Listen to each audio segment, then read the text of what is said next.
And now we hear from a supporter and a friend of Judge Brett Kavanaugh. Travis Lenkner is a former clerk for the nominee. He's now an attorney in Chicago. Travis Lenkner, welcome to the NewsHour. Does Judge Kavanaugh think that he is going to get a fair hearing on Thursday? Judge Kavanaugh looks forward to the hearing on Thursday, and he has been looking forward to the chance to testify under oath before the Senate Judiciary Committee since he started asking them for the opportunity to do that more than a week ago when the allegation from Dr. Ford was first published in the Washington Post. So I know that, now that about 8 days will have passed since he was wanting that opportunity, he's looking forward, frankly, to the chance to testify under oath and to do so publicly.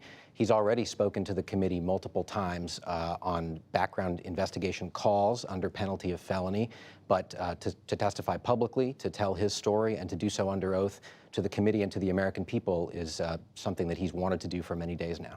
The questions are still out there, Travis Lenkner, about why the committee, why Judge Kavanaugh haven't wanted to have an FBI investigation of these charges. You just heard Senator Coons bring it up again.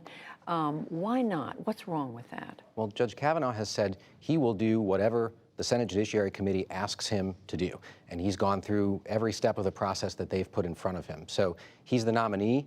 It's not for him to comment on what process the Senate should be running. It's their Article I advise and consent responsibility that they're executing at this point. So he's answered all the questions that they've put in front of him. I would say, though, the FBI background investigation really would serve to gather witness statements from other people who were supposedly at the events that are in question.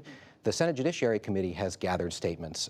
In terms of Dr. Ford's allegation, everyone else that Dr. Ford named as having been present at the gathering has now given a statement on the record to the Senate Judiciary Committee saying that they don't remember that gathering or any of the conduct alleged. And in the case of a female, a woman who was there, one of Dr. Ford's best friends from that period, said she doesn't even think she knows Brett Kavanaugh. So the committee already has the sorts of witness statements, I think, that they would be getting from the FBI if the FBI were the ones taking the statements instead. I think I hear what you're saying. I also hear others say that, but when the FBI is out there doing the investigation, asking the questions, that people feel more compelled to come forward with the whole story. And you could apply that to the second set of accusations now that have come from the woman who says that Judge Kavanaugh, when he was a freshman at Yale, exposed himself to her. Well, as to the second allegation, Judy, I think what's important for viewers to remember is that this is a story that the New York Times itself refused to run.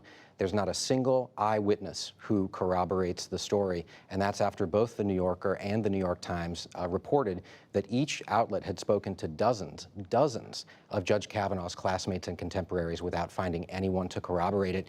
And there are statements on the record from people who knew him at the time who say that not only is out of character for what they knew of him, but that it would have been the talk of campus and the talk of the dormitory had anything like that occurred. So again, I think we have all the information we need, not to mention the New York Times reporting that as recently as last week, the accuser in that episode was emailing friends and classmates from Yale saying that she herself could not be sure that it was Judge Kavanaugh she was remembering from that We know time. the New York Times is saying that it doesn't dispute or knock down the New Yorker story, but I just want to say, you're saying that there are those who, you're right, there were no eyewitnesses who've come forward at all at Yale, but there are people who knew Judge Kavanaugh as a freshman. In fact, his roommate has put out a statement, his freshman roommate, saying, among other things, that Brett Kavanaugh was a notably heavy drinker and could be belligerent. So from some people, him and others, we're getting a different picture of how much drinking took place, not just in college, but also in high school. Well, Judge Kavanaugh, in his interview last night, acknowledged that he, like I think all of us, may have had times as a young boy or young girl, a young man or woman, when he would look back and cringe or say he wished he had behaved differently. But those things are far from what has been alleged here. Sexual assault is abhorrent. Judge Kavanaugh, I can't even believe I have to give TV interviews to say this, finds it so, and has said he did not do that in high school. He did not do that at any time. So I know there will be a discussion in the hearing about behavior during those phases of his life. But even to say that someone drank beer in high school or in college is a far cry from saying that a sexual assault ever came close to occurring. I'm just learning now, Travis Linkner, from our producer, that the Judiciary Committee is now saying there will be a vote on Friday morning. So that would be a vote the day after the committee hears from Judge Kavanaugh and from Dr. Blasey Ford. Just very quickly, does Judge Kavanaugh expect that he will be confirmed, as the Senate Majority Leader has said? I can't speak for his expectations other than I know he's expecting to go to the hearing on Thursday, to tell the truth, to look every member of the committee in the eye, and to be very, unfortunately, to have to be very express and personal about a younger phase in his life and intimate details of his life.